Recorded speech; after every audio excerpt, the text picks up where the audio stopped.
मौलवी खादिम इत्थे मरना तो एक दिन नहीं, ऐलान हो जाना है मौलवी खादिम मर गया, तुसा कहड़ा बड़ा चंगा बंदा सी या कहड़ा बड़ा भैड़ा बंदा सी, दो ही गल्लां। या लोग कहड़ा चंगा सी या भैड़ा, दरमियान तो नहीं हो सकता। खादिम हुसैन रिजवी 22 जून 1966 को अटक में पैदा हुए। जेहलम और दीना के मदारिस दीनिया से हिफ्ज़ो तजवीद की तालीम हासिल की। बाद अज़ां जामिया निज़ामिया रिजविया लाहौर से दरस निज़ामी मुकम्मल किया। खादिम हुसैन रिजवी लाहौर की एक मस्जिद में खतीब रहे।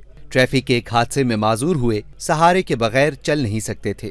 खादिम हुसैन रिजवी ने नवंबर 2017 में फैजाबाद पर धरना दिया। 3 बरस बाद नवंबर 2020 में एक बार फिर उनकी जमात के कारकुनों ने इसी मकाम पर धरना दिया। खादिम हुसैन रिजवी मुमताज कादरी की सजाए मौत और आसिया बीबी केस के मामले में सरगर्म रहे। सितंबर 2017 में तहरीक लब्बैक की बुनियाद रखी। व्हील चेयर तक महदूद होने के बावजूद एनए 120 लाहौर में होने वाले ज़िमनी इंतखाब में 7000 वोट हासिल किए। खादिम हुसैन रिजवी पाकिस्तान में तौहीन रिसालत कानून के एक बड़े हामी बनकर सामने आए।